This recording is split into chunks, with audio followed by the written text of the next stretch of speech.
It's gonna be... It's not gonna, it is May. And with it comes one of the final episodes of The Right Way Season 8. So buckle up, Buttercup, because I've got a lot to get into and less time to do it in.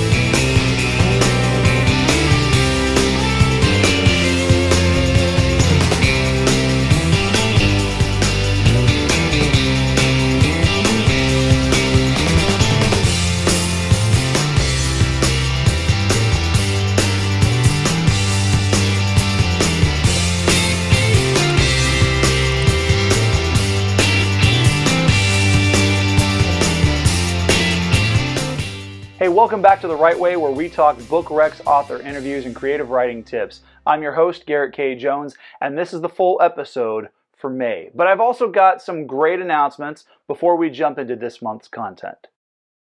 First, all my newest content is up on Patreon. You can get access to the unedited interview featuring this month's author and catch the parts of the conversation that were edited out for YouTube. The newest Finding Fiction video essay, which focuses on Lucky Number 11, is not yet available. I've had some issues with getting it up and running, but it will be there. The other Finding Fiction videos are up on Patreon and YouTube, so you can check those out. Second, I'm going to be doing a giveaway for 3 audiobook download codes for my book, Midnight Playground. The sign-ups start on June 1st. And I'll announce the 3 winners in July during a live stream. Third, next week is the Books and Brews event in Visalia, California, put on by the Tulare County Library and 1852 Visalia. I'll be down there signing and selling copies of my books. This is an adults-only event, so make sure that you get your tickets. Lastly, after I wrap up this season of The Right Way, the show is going to go on a bit of a hiatus for the foreseeable future.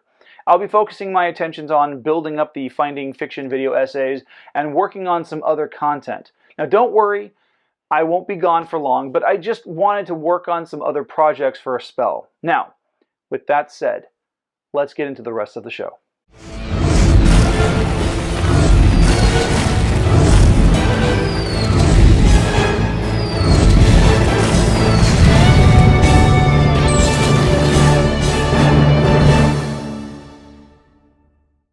So back in March, I gave you my recommendation of The Game of Nines, an audio drama produced by James Patterson and Max DeLallo. Great story. This month, for the final book rec of Season 8, I'm talking about The Lazarus Taxa by Lindsey Kinsella, who is featured as the first interview of Author Awareness April. The book follows a group of scientists, adventurers, and researchers using experimental tech built by an English industrialist to travel back in time to the Mesozoic period in the mid to late Cretaceous.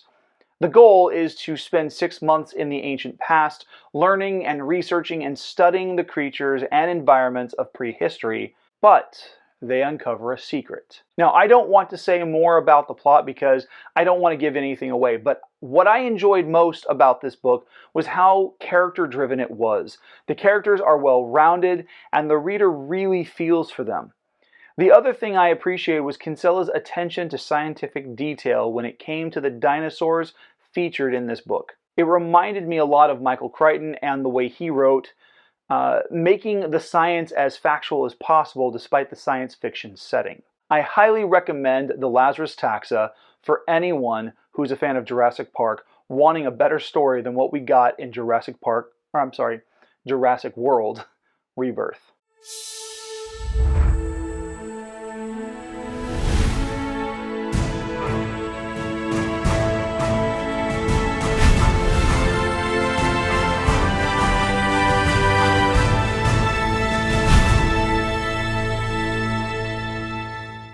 Throughout Author Awareness April, I started across the pond in Scotland, made my way west to the East Coast, then to Southern California, and then to the Central Valley. Now I'm bringing in an author from my own hometown. This month I'm interviewing an artist, poet, and writer that I've come to know over the last couple of years. He's incredibly talented, so please join me in welcoming Phillip Nunes for the final interview of Season 8. All right, welcome, Phillip, to the show. I am so excited to finally have you on for an interview. Tell my audience what it is that you write and all about your book. Certainly, thank you, Garrett. I really appreciate you having me on. I'm very excited to be on with you today and tell you all about my book. So, like you said, my name is Phillip Nunes, and today I'll be talking about my book, The Night Owl and the Chrysalis. This is a book that I had published in 2024, right at the end of the year. It's one that I also illustrated myself, and it's my first published book.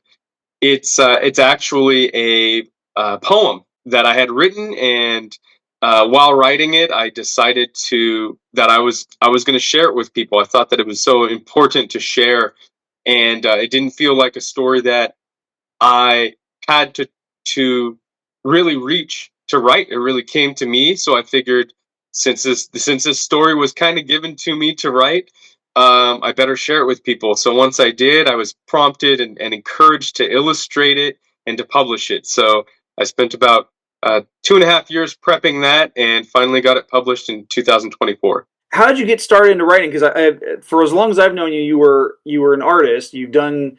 I've seen some of the art that you've done for Free Comic Book Day and some of the other events that where we bumped into each other. How did you get into writing? Was this something that you've always wanted to do, or you just like you were mentioning just before, you had this story, it needed to be told, and you had to just follow that direction? Right. So there's not really a simple answer to it. So I'll give you the long-winded one, if you don't mind. Go for it. Well, ever since I was a kid, I remember in first grade, Armona Elementary School, my class would be prompted by our elementary school teacher, Mrs. Weatherly, to write a journal and to illustrate with it. And it was my favorite thing to look forward to in class, and it was at the beginning of every day. So I just really had a field day with that. And I remember every weekend, I think on Sunday nights, my family would get together and we would watch like the featured movie on ABC channel 30. And so we'd watch, Jurassic Park and all of these action movies that I really loved. And the most outstanding one was Zorro with Antonio Banderas. I think it was The Mask of Zorro or The Legend of Zorro. I can't remember exactly which. The first one that came out. Yeah. So I remember going to school so excited to write about this adventure that I had heard about just the day before. So I get to school on Monday and I write all about it, and I kind of continue this story about Zorro from the movie into my own imagination and into my own perception of that story as a child. And I illustrate it. And so from there on, I continued illustrating. I continued drawing. I really enjoyed that you could take this concept, this visual concept, from your mind and put it on a page to visually tell a story. And that was simply because I had a love for storytelling in and of itself. So I continued writing. I continued to seek out any teachers that would really prompt me to do that. And, continuing through school, I had so many wonderful teachers that shared a love for literature with me. So I was able to take even like honors English classes and really just dig into this literature, not only reading it, but analyzing it. And I was able to apply that into my own writings. Just coming to this particular book, The Night Owl and the Chrysalis, 2020 came around, and I had been working in Orlando, Florida, with Disney at the Disney parks. The master craftsman of the past few generations has been Walt Disney and his crew. So from there, I was anticipating continuing with a job with Disney and getting into their creative studios and everything. But right around that time, COVID happened, right at the beginning of that year. And so the shutdowns kind of brought me back to California. Within a year, I was pretty much ready to get out of the house. And so I was able to take up a seasonal job up in Glacier National Park. The great outdoors, and it just really allowed me to thrive and to find a nice piece up there where I was able to write and work on my artwork whenever I needed to in between work. And this one guy, he had been he had been a part of the Mennonite community, and he spent a lot of time outdoors most of his life, and it was really tough for him to be shut into a cabin. And he didn't show any symptoms at all of being sick. He had just hung out with the guy once in passing, who actually had been sick. So I went and I paid him a visit to his window, and I just wanted to make sure everything was okay for him, make sure that he had all his amenities and everything. And I saw this guy for about a week or two in isolation for the most part, and he was going through something really tough that a lot of people had gone through at the time. And so I saw him kind of dip down into an unfortunate depression, and then he ended up persevering. But the entire time I saw this young man in a cabin, and I saw a caterpillar and a chrysalis in a cocoon, and he was growing. He was going through this personal, very, very self growth, personal development. And I felt like this night owl that would be there, every night, just checking in. Hey, you doing okay, man? Is there anything that I can get you? The outside world's still here. Don't worry, you're going to make it through, and you're going to be better when you come through. You're going to be better for it, really. So what happened was I decided all I can do in this situation is write about it, and I didn't have a clue what I was going to write. So I just ended up taking out my phone and writing in my notes, and it came out as a poem, and it came out as a poem about a night owl and a chrysalis. And I finished about half of it when the whole crew came out of isolation. A few people left. The summer went on, and everyone was okay. And I was skateboarding one day, and I did a little bit of downhill skateboarding, and I ended up falling off and rolling my ankle. The great thing is that this young man who I was visiting his window, he'd come to my room when I was bedridden, and he'd check in on me every day too. So it kind of came full circle, and I ended up finishing the latter half of my book. So you kind of touched on the next question, which is dealing with inspiration, because obviously you were inspired by what you were experiencing in Glacier National Park and the people that you were interacting with. What are some of your other inspirations? I'm really glad you asked.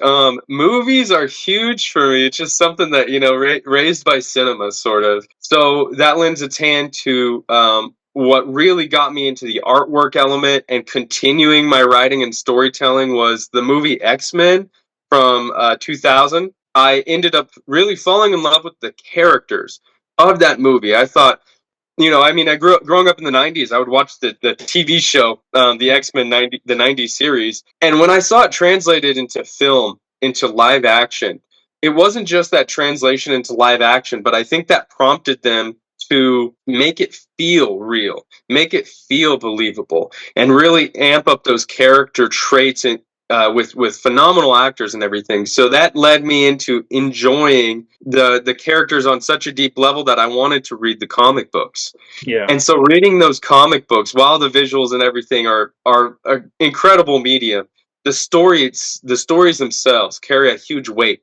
So I was introduced to many, many awesome authors, writers through comic books. One would be Bendis, Straczynski, and just a plethora of so many authors. I know I would miss a ton of really great ones if I just continued shooting through, but Jeff Loeb and Tim Sale are two phenomenal artists. Jeff Loeb was the writer, and he paired up so well with Tim Sale, which was the illustrator for books like The Long Halloween, which is a Batman graphic novel. Writing during a pandemic there gives you a lot of time, but at the same time it's hard to find people to really connect with and socialize with to give you additional feedback. But then you're having to write while you're recovering from a twisted ankle. That can't be fun at all. So what are some of the other challenges that you've encountered? Sure. Other than those, I'm gonna say, and this is probably, there's a couple of them, but the first and biggest one, I think, not just for me, but I'm gonna go ahead and say a majority of writers and creators is my own inner critic. That's the biggest thing that has held me back from a majority of ventures that I'd like to pursue in my life creatively. And I think that the challenge there leads to something that in the writer's world many people refer to as writer's block. I believe it's the root cause is being a critic first and saving creator for last. It's sort of topsy-turvy to the true solution, which is what we're meant to be, is a creator first, an absolute creator, and throwing the critic back a couple of seats and saying, I can revisit you later. I can always edit my work. But right now I don't need to be thinking about the reader necessarily when you're first stepping into a creative project. I don't need to be thinking about my friends or my family's reaction to this, because as a creator, we have a duty and a responsibility to whatever that is inside us that I believe every person has, to tell a story and to honor that story, and to whether that story is played out through a dance or through a painting on canvas or through your typewriter in written word. Like Stan Lee said, he was questioned about his writing Spider-Man. I don't really believe that he himself wrote this in. I think it was someone else who wrote it when he was on vacation.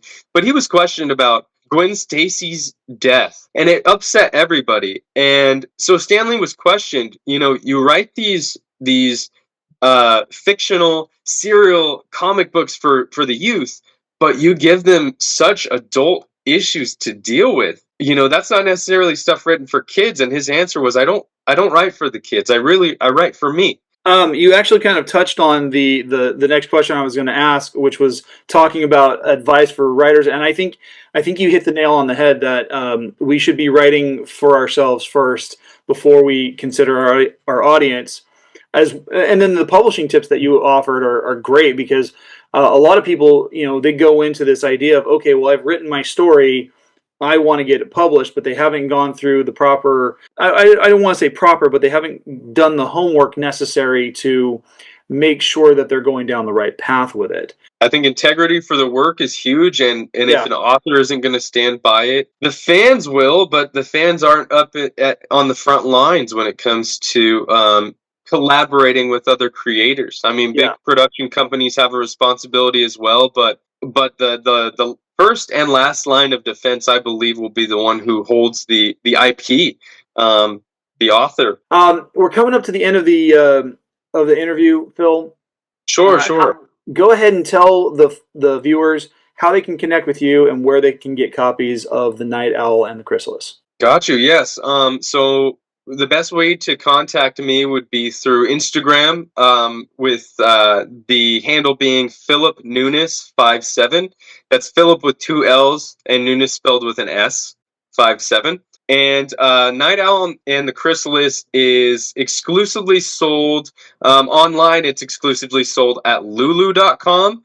It can also currently be found at the Moon Room in Hanford, at the Hanford Mall. And if I could just throw in one last tip for writers that Absolutely. I'd like to, I'd say one of the biggest tips that I had forgotten to give to you is that as a writer who writes narrative work, if you're really looking for that beginning, middle, and end, when you start a story, I would suggest starting by asking a question that you feel needs to be answered and explored. And that is the basis of your story. That's where your story begins. That's where your first scene starts, with asking a question. And by the end of the story, it will lead your readers to being able to find an answer. Awesome. Well, thank you for joining me, Phil. It's been an absolute pleasure to have you on the show. Oh, likewise, Garrett. Thank you so much.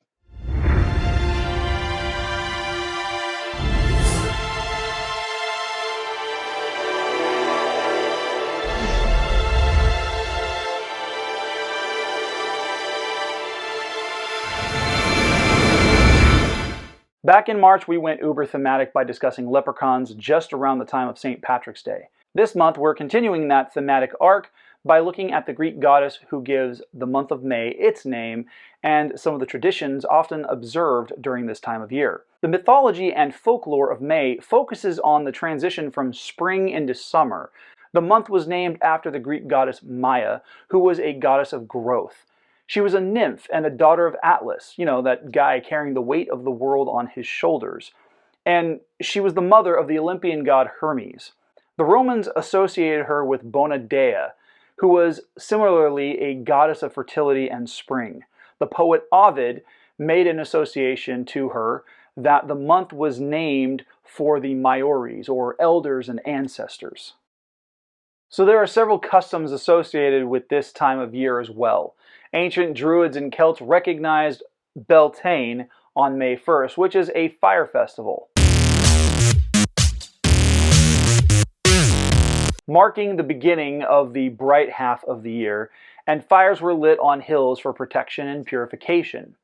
Other customs include the crowning of the May Queen, who is often adorned with a crown of flowers and represents the rebirth of spring and the union of young people. There's also maypole dancing. Did you say maypole dancing, eh?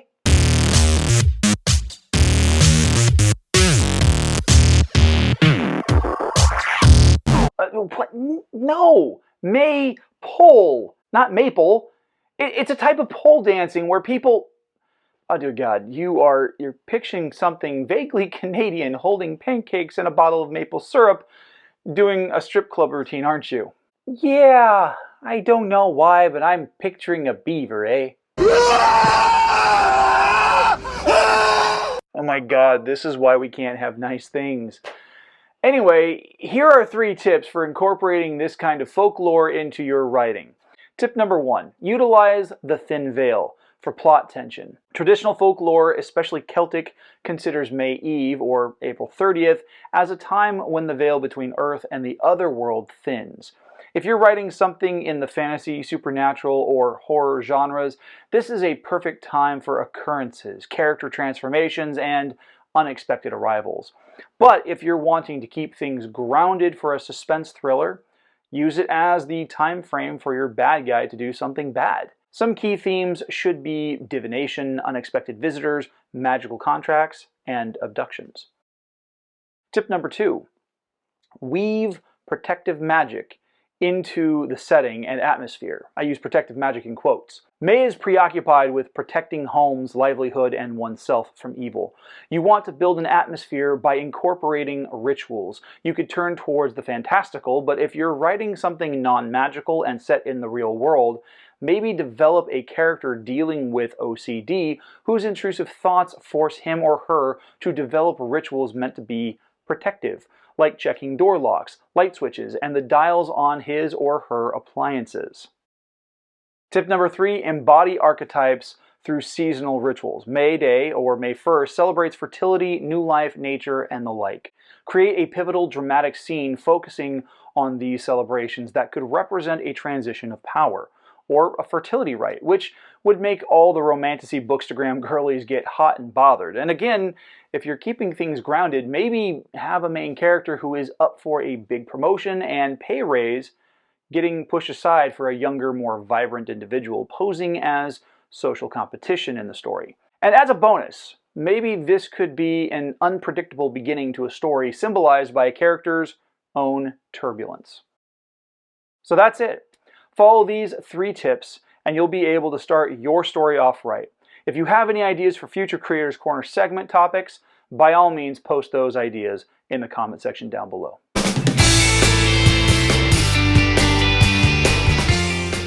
Hey, thanks for watching. Did you like this content? Please hit like, hit subscribe, and click the bell for notifications on new videos just like this one.